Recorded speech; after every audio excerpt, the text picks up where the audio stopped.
नमस्कार दोस्तों, कैसे हैं आप सभी। आज की कहानी का शीर्षक है मत जाओ दीदी। कल शाम पिताजी ने कहा था अन्नू के लिए यहीं कहीं पास में 50-60 रुपये किराए वाली कोई कमरा तलाश लेना। अंदर वाला कमरा 125 में उठ जाएगा। अन्नू का किराया हम दे दिया करेंगे, तुम उसे समझा देना। दीदी तब तक अंदर खाना बना रही थी। पिताजी आज सुबह गांव चले गए थे। उनका यह विचार मेरे गले नहीं उतर रहा था। कितना अकेलापन महसूस करेगी दीदी। मैं कैसे कह पाऊँगा उनसे यह सब बात, और फिर लोग क्या सोचेंगे। सच तो यह था कि पिताजी की भी कभी अपनी मजबूरियां थी। मैं ग्रेजुएट होने के बाद भी बेकार था। पिताजी के रिटायर होने के बाद आमदनी का कोई जरिया भी नहीं रह गया था। ले देकर गांव में थोड़ी सी ज़मीन थी, उसमें भी पिताजी के 2 भाइयों का हिस्सा था। ज़मीन की पैदावार का 1/3 हिस्सा हमें मिलता था, जिसमें बस पेट ही भरे जा सकते थे। इस हिस्से को लेने के लिए ही पिताजी को गांव में जाकर रहना पड़ रहा था। पिताजी कितनी बार लखनऊ हो आए थे। पेंशन की बाबत कितने ही पत्र लिखे थे उन्होंने अधिकारियों और मंत्रियों को, लेकिन अभी तक कोई सुनवाई नहीं हुई थी। पिछले साल जून की ही तो बात है। दीदी अचानक एक ब्रीफकेस लिए हुए दिल्ली से अकेली आ गई थी। उस वक्त पिताजी, मम्मी सब गांव में थे। घर पर सिर्फ मैं ही था। दीदी को पूरे 3 साल बाद देख रहा था। शादी के बाद जब हम दीदी को विदा करा के लाए थे तो 1 सप्ताह बाद ही अचानक जीजाजी आ गए थे। अनुपमा कहाँ है? उससे कहिए कि वह अभी इसी वक्त तैयार हो जाए, मैं उसे लेने आया हूँ। आंगन में खड़े जीजाजी मम्मी से कह रहे थे। दीदी, मैं और बिन्नो तीनों अंदर थे। हम लोग सोच ही नहीं रह पा रहे थे कि आखिर ऐसा क्या हो गया जो जीजाजी इस तरह बातें कर रहे हैं। कैसी बातें कर रहे हो कुंवर साहब? अन्नू तो आपकी ही है, लेकिन फिर भी जिस तरह गौने की विदाई होती है उसी तरह भेजेंगे हम अन्नू को। मम्मी ने चारपाई आंगन में डालकर उस पर बिस्तर लगाते हुए कहा, आप आराम करें, थक गए होंगे। ठीक है, तो फिर अनुपमा को आप अपने पास ही रखिएगा। मेरा उससे आज के बाद कोई संबंध नहीं। जीजाजी बाहर जाने लगे थे। दीदी ने आगे बढ़कर उन्हें रोका था। ठहरिए, मैं भी चलती हूँ आपके साथ। दीदी की आंखें डबडबा आई थी। मम्मी की ओर देखते हुए बोली, माफ़ कर देना मम्मी मुझे, अब तो इनकी खुशी में ही मेरी खुशी है। और उसके बाद दीदी की कोई चिट्ठी नहीं आई थी। हम लोग यहाँ से चिट्ठियाँ लिखते और उनके जवाब का इंतज़ार करते रहते। उस दिन दीदी को आया देखकर खुशी तो हुई थी, लेकिन दिल कांप गया था। जरूर कोई बात हुई होगी। दीदी का इस तरह अकेले आना बहुत से सवालों को जन्म दे रहा था। दूसरे दिन दीदी को लेकर मैं गांव पहुंचा। उनकी अचानक आमद से मम्मी भी परेशान सी हो उठी थी। आधी रात तक मम्मी दीदी से न जाने क्या क्या पूछती रही और दीदी रूंधे हुए गले से अपनी राम कहानी सुनाती रही। मम्मी और दीदी की चारपाई आंगन में आसपास बिछी थी। पिताजी बाहर चबूतरे पर सो रहे थे। बिन्नों की चारपाई बरामदे में थी और मैं लकड़ी के एक संदूक पर दरी बिछाकर लेटा हुआ था। नींद नहीं आ रही थी। मैं दीदी की बातें सुन रहा था। उनकी बातों से मालूम हुआ कि जीजाजी दीदी पर शक करते हैं। वे समझते हैं कि शादी से पहले दीदी का किसी के साथ कोई चक्कर था। छोटी छोटी बातों पर दीदी के साथ मारपीट करते हैं। अब तक तो दीदी सब कुछ चुपचाप सहती रही, पर जब बात बर्दाश्त के बाहर हो गई तो दीदी ने यहाँ आने का निर्णय कर लिया। मम्मी ने उनके सिर पर हाथ फेरते हुए उन्हें सांत्वना दी थी। तू क्यों चिंता करती है? यहाँ आराम से रह। कुछ दिनों बाद वह खुद यहाँ आकर तुझे ले जाएगा। एक बात और मेरे कानों में पड़ी थी कि दीदी को 4था महीना चल रहा है। उन्हें गांव में छोड़कर मैं दूसरे दिन वापस आ गया था। उसके बाद एक दिन सुबह सुबह ही किस्नो आया गांव से। उसने बताया कि पिताजी मेर से फिसल कर गिर पड़े हैं। काफ़ी चोट आई है उनके पैर में। मैं गांव पहुंचा। पिताजी को अलीगढ़ ले आए हम लोग। उनके दाएं पैर की हड्डी टूट गई थी। अस्पताल में भर्ती कराना पड़ा उनको। मम्मी भी गांव से साथ आई थी। मुसीबतों का पहाड़ सा टूट पड़ा था। महीने भर पिताजी अस्पताल में रहे। वहाँ से निकले तो बैसाखियों का एक जोड़ा उनके साथ। नवंबर में दीदी को लड़की पैदा हुई। दीदी ने जीजाजी को चिट्ठी भी लिखी थी, आप पिता बन गए हैं। 2 दिसंबर को बच्ची का नाम रखा जाएगा।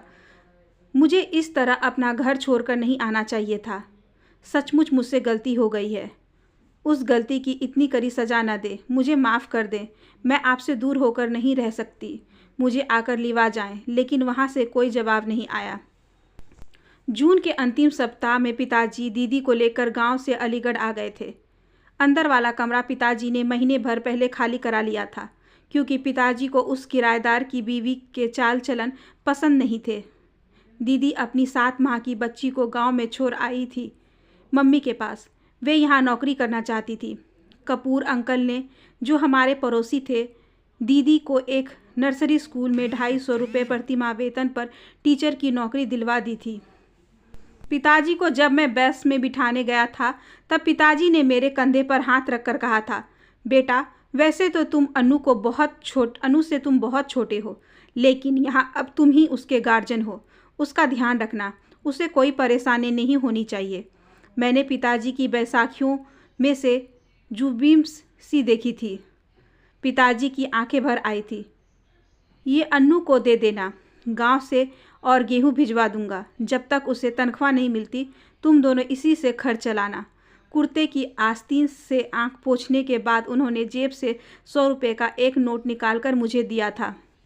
पिताजी को सहारा देकर मैंने बस में चढ़ाया। उनके पांव छूकर बस से नीचे उतर आया। खिड़की से बाहर सिर निकालते हुए पिताजी ने डूबी हुई आवाज़ में कहा, रवि, तुम न जाने अपनी जिम्मेदारियों को कब समझोगे। अगले साल बिन्नों की शादी भी करनी है। पता नहीं क्या होगा, कैसे होगा। बस चल दी थी। 100 रुपये का नोट मेरी मुट्ठी में भिजा हुआ था और मेरी आंखों के आगे मेरी बेरोजगारी व उद्देश्यहीन भविष्य घूम रहा था।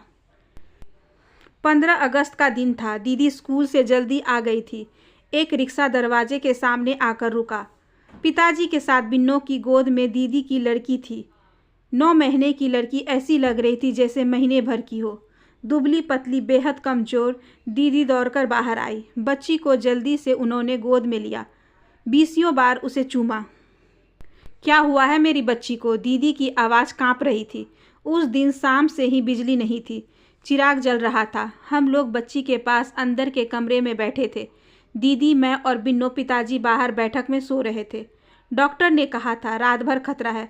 रात को आप लोग जागते रहें और ये दवा पानी में घोल कर 1-1 चम्मच हर घंटे में बच्ची को पिलाते रहें। बैठे बैठे दीदी की आंख लग गई थी। बिन्नों जाग रही थी।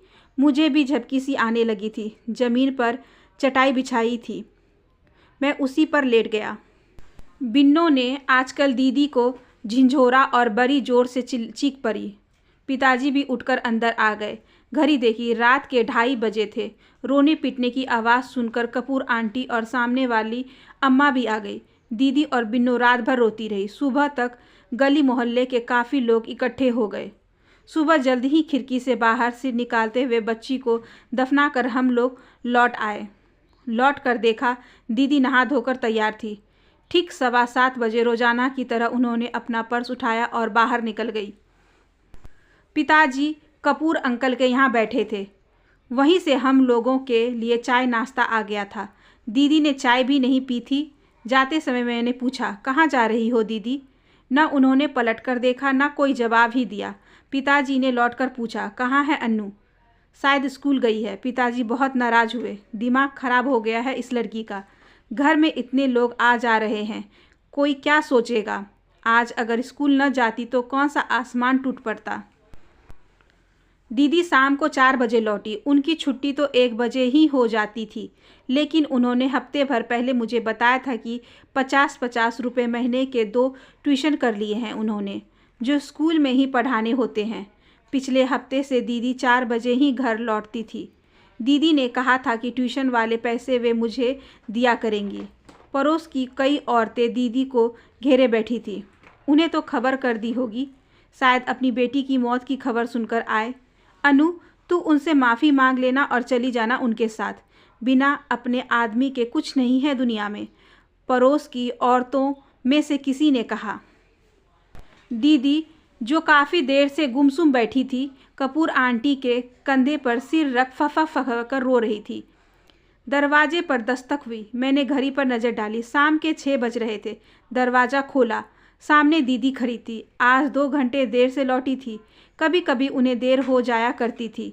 बच्चों की होमवर्क की कॉपियाँ वे अक्सर स्कूल में ही चेक करती थी। दीदी अंदर आ गई।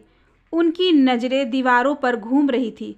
फिर उन्होंने अपनी अलमारी खोली। रिक्शे वाला अभी तक खड़ा था। पैसे देने हैं रिक्शे वाले को? मैंने पूछा। नहीं। तो फिर क्यों खड़ा है अभी तक? मैं जा रही हूँ। कहाँ? मैंने अपने स्कूल के पास ही एक कमरा देख लिया है। 40 रुपये महीना किराया है। लेकिन क्यों? तुझे नहीं मालूम? दीदी के लहजे में तज्जुब था। पिताजी कह तो रहे थे कि कल तुझसे कि अंदर वाला कमरा 250 में उठ जाएगा। मैं एकदम जर सा हो गया। 60 रुपये रिक्शे के बचा करेंगे, 20 का फिर भी फ़ायदा है। और हाँ, इतवार को तो मैं तेरे पास आया ही करूँगी। दीदी कहे जा रही थी। अकेला मत समझना तू अपने आप को। तुझसे दूर थोड़े ही जा रही हूँ और ट्यूशन तो मैंने तेरे लिए ही किए हैं। दीदी का स्वर भारी होता जा रहा था। दीदी ने अपना ब्रीफकेस, एक टोकरी और कुछ किताबें रिक्शे में रख दी। मैं बड़ी मुश्किल से अटकती हुई आवाज़ में कह पाया, मत जाओ दीदी। दीदी ने मेरे चेहरे की तरफ देखा पर बोली कुछ भी नहीं। मुझे ऐसा लगा जैसे कह रही हो, तू क्यों रोता है रे मुझे? तू थोड़ी ही अभी इस घर का मालिक है। जब तू कमाने लगेगा तो मैं ये नौकरी भी छोड़ दूंगी। दीदी रिक्शे में बैठ चुकी थी। रिक्शा जैसे ही आगे बढ़ा, उन्होंने पलटकर मेरी ओर देखा और बोली, तू नहीं चलेगा मेरे साथ मेरा कमरा देखने? मुझे लगा कि मेरे गले में फिर से कुछ अटक गया है। मैंने फिर कहा, दीदी मत जाओ। लेकिन अब की बार ये शब्द मेरी जुबान से नहीं, मेरी आंखों के रास्ते बाहर आए थे। आशा करती हूँ कि आज की ये छोटी सी कहानी आपको अच्छी लगी होगी। अगर अच्छी लगी हो तो please like, share and subscribe करें हमारे चैनल को। ज़्यादा से ज़्यादा शेयर करें और बेल आइकन को ज़रूर प्रेस कर लें ताकि अगली वीडियोज़ की नोटिफिकेशन आपके पास सबसे पहले पहुँचे। धन्यवाद।